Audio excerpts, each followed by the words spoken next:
Hello, take the three, hooray. We're all right. I had a bit of a problem there. I couldn't get on, which was a bit of a disaster, but here I am. I hope all's good. But busy. I hope you've had a busy day. I've had a busy day, let me tell you, I've had a busy day. I'm just going to make some tea. Well, we're going to do, this is like part one of two parts today. So it's very exciting. I'm trying to lure you back in Thursday. Just made my tea, that's all good. Excellent. I've gone chocolate hobnob today, first class biscuit. Anyway, just wait for that. We're going to talk about communication today, different communication styles. But I know we love a question. I was running out of tea-based questions. So I've got another question for you today. And my question today is, how many words can the fastest man or woman communicate at in English? So how many words per minute as the fastest English communicator? How many words per minute? So type it into chat. How many words, fastest communicator per minute in English? This is like kind of recorded. So I'm hoping Matt Cross is going to put in something like 7.5 million or something. And this isn't me, by the way, which is mad. So how many words per minute in English, fastest communicator? No Googling. Wowzers. Wowzers. So we've gone from 500 to down to 73. And yeah, right. Macroft, I know this one. Really. Go on, type in the answer, Matt. That means you're Googling, mate. I know exactly where. Right, good. I've got to do some work. Got a mug there, lovely. Nice tea.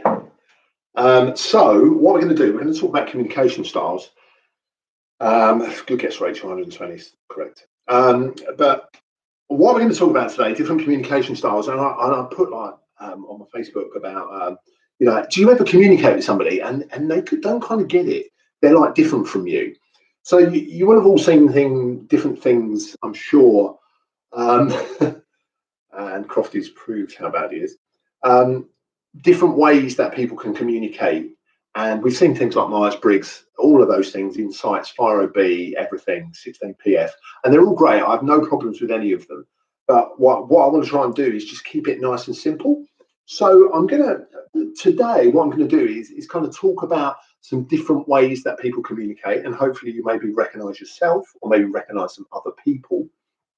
And then what I'm going to do on Thursday is how we can impact on those people, so we can get the best out of those people. So what I'm going to do firstly, I'm just going to throw some words at you, and if you kind of think, oh yeah, that's me, or you might know somebody who communicates like that, just kind of lock and load that. So the first type of people I'm going to talk about are people who are single-minded, direct, persevering, very quick. So they're quite bang, bang, bang, bang. They're really up and at it. Just give me the bullet points. This is what I need. Boom, boom, boom, boom. And they're fast. They don't suffer fools gladly. That kind of thing. They can be quite in your face. You've got those kind of people. Second type of person, you've got somebody who's quite loud, quite lively, maybe quite visual, animated and seemingly energetic. It's always got quite a lot of energy out there. And the third type of person, well, that's structured person, very logical, a little bit slower, a lot more deliberate, but always accurate. Measure twice, cut once. Yeah, that kind of person. She's going to check before they go. And then the last type of person, we're going to talk about the supporting, caring, happy, relaxed, very encouraging, real people person. Think of the most people-based person there is. We've got a lady works for Hemsley Fraser, and if anybody's out there watching, the people-based person, who's the most people-based person in Hemsley Fraser is, of course, Susie Pickett. Yeah, we know that. That's that kind of person, but very caring, warm person. So I've just given you those four headlines, like 4 or 5 words on each of those. And we can quite quickly see, and there we are, Gemma's even got that, it's Susie P. So we quickly see that I don't want to just pigeonhole people, that's not what this is about. But if there was an axis, so if it was a 4-pronged axis, what we'd have is people, the one axis, horizontal axis would be around how people are people emotionally responsive. So high emotionally responsive people would be the people who were caring, happy, relaxed, loud, visual, lively. They're very emotionally responsive. Even on my face, you kind of know what I'm thinking, how I'm behaving. On the other side of that, you've kind of got those people who are emotionally controlled, a lot harder to read. These are not the people that you want to be playing poker with. Yeah. Now, the next thing is some people lead and are assertive through the power of talking. So they ask assertive. And the other people are like listen assertive. So what you've got is you can have somebody who's listen assertive, who's emotionally controlled. Or you can have somebody who's listen assertive, who's emotionally responsive. So we've got all these words that you've probably heard about, like directive and amiable and systematic and analytical. I want to make it nice and simple for you. I'll make it nice and simple for you. So the people who are quite emotionally controlled but are tell assertive, we call them lions. They're direct, they're loud, they're persevering, they're single-minded, they're quick, they're right in your face. Lions. We know what happens if we prod a lion, bites our hand off. Yeah, that kind of thing. Nothing wrong with any of these styles, by the way. Nothing wrong with any of them at all. The second type, the loud, the lively, the visual, the animated, the energetic people, we're going to call them monkeys. Yeah, they like swinging on a tyre. Chuck them a banana. You know, they'll go for the shiny stuff. If there's something shiny, they're up and at it. They're attracted by things. Headings on emails, they'll move to. Now, down in the other bit, you've got the emotionally controlled people. Yeah, the emotionally controlled people who listen. They listen first. We're going to call those people elephants. They just think a little bit slower. Yeah, they just move a little bit slower because they want everything to be right. They want to dot those I's. They want to cross those T's. They want to get it right first time. Yeah, elephants. They won't forget. And the last group, people who talk a little bit, a lot more emotionally responsive, but they listen first. And those people are dolphins because dolphins make you go ah. So they're caring, encouraging, relaxed. So they listen, but they're emotionally responsive. The dolphins. So we've got the lions right in your face, the monkeys, the playful types, the structured, logical elephants, and the very caring dolphins. Now, we can all have a little bit of each of those, and we've learned to adapt. You know, that's the thing. I've been at work a long time, and I've learned to adapt my style. I have a preference, even in these short 10 minutes. It's clear I'm a monkey. That's kind of what I enjoy. I enjoy doing those things. Animated, energetic, thriving in the moment is what I work for. That's kind of what I enjoy. That's that monkey. But I am attracted by shiny stuff. People who know me, if they give me a sexy heading in the title, I'm more likely to go to it first. They just put something like, please read this, they know I'll open it. If I see an email that's got forwarded, I kind of read it later because I'm clearly down the food chain on that one. So that's the kind of thing that monkeys can do. So what do monkeys do like me? We want to save effort all the time. I want to save effort. Why would I do something if somebody else is doing it? A lion, what does a lion want to do? A lion wants to save time. So therefore, they only want to read the key things. They don't want to read it all. They just want to read the key facts. What does an elephant want to do? Well, an elephant, of course, wants to save face. An elephant wants to save face.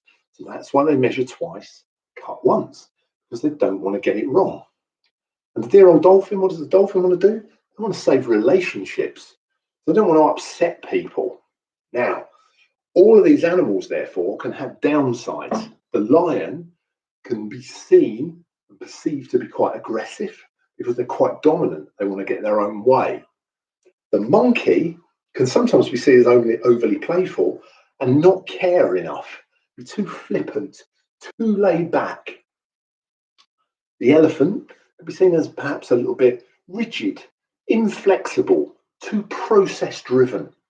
And of course, to the monkey, that becomes a real challenge because they're opposite bits. And then the dolphin, too caring, a pushover. So easy to manipulate. And for the lion up in this corner, not really worried about the people. These are the people who believe that you can't make an omelette without breaking eggs. So they're not there to win friends. And of course, the dolphin just doesn't want to lose those relationships. So there's bad bits to all the animals, bits that can be taken advantage of. The lack of structure of the monkey, the overly dominant, aggressive side of the lion, the elephant, the sometimes sluggish animal that won't break with process. And of course, the dear old dolphin who people can take advantage of, their indecision. The danger for the dolphin is they get missed out of things because people say they won't make a decision. There's no point in asking them. I'll just ask people who are going to tell me whether it's black or white because the dolphin's always going to tell me it's grey. The elephant is going to take a couple of weeks to think about what colour it is. The lion is going to make a decision very, very commercially based, forgetting that people are involved. And the monkey probably just throw some glitter on the black and white things and see what they come up with that they like most of all. So they're the different kind of animals that we deal with day in, day out. We can have a bit of each and I can move and adapt. As a monkey, I'm most comfortable when I can behave like a monkey. That doesn't mean I can't be a lion, doesn't mean I can't follow a process like an elephant. It doesn't mean I don't care about people like a dolphin. However, where I'm most comfortable is when I'm allowed to be in my strength, in my natural habitat. So this isn't about pigeonholing, this is about recognizing what I do best. Of course I can change and adapt. Now I might be an extreme monkey, but you can have different monkeys, smaller monkeys. There's big gorillas, or there's little cute capuchin monkeys, yeah. So different, same with the big cats. Big roaring lion, cute little panther, something along those lines. So different kind of monkeys will behave in a different kind of way, different kind of lions in a different kind of way. Do we ever change? It's a fair question. I think you adapt, but I think you have a natural preference. I think you learn, but for me, I'm never going to work in a library. It's just not going to suit. If there was nothing else, if that was my choice, it's like work in a library or never work, then I'd learn to adapt. Would I enjoy it? Unlikely. I think as time goes on, we move a little bit, we dumb things down, where sometimes our business allows us to be certain things. But you know, some of the roles that some of my colleagues play in HF, I could never do because of the skills required. For me, equally, other colleagues in Hemsley Fraser couldn't do what I do, but because that would feel out of kilter. We might change a little bit in the scenarios we're in, but generally we have a preference and we stick with it. That's kind of the way it goes. Now that's just a headline. Now most of this is coming from a guy called Nigel Risner. Well, get this in the comments. A guy called Nigel Risner, he wrote a book called It's Like a Zoo Around Here. It's a great little book if you're a monkey. Coloured pages, not a lot of text. So I'm going to refer to Risner. It's his model. It's taken from a lot of research around Jungian theory, but it's good stuff. If you can get hold of the book, it's a nice, easy read. Okay, so that's our little intro to the styles. When we come back on Thursday, what we're going to do is how can I best impact on this monkey, this lion, this dolphin, this elephant? How can I get them to work for me? That's what we're going to look at on Thursday. So we'll spend about 15 minutes or so looking at that on Thursday. However, what we've got to do is how many words could people speak?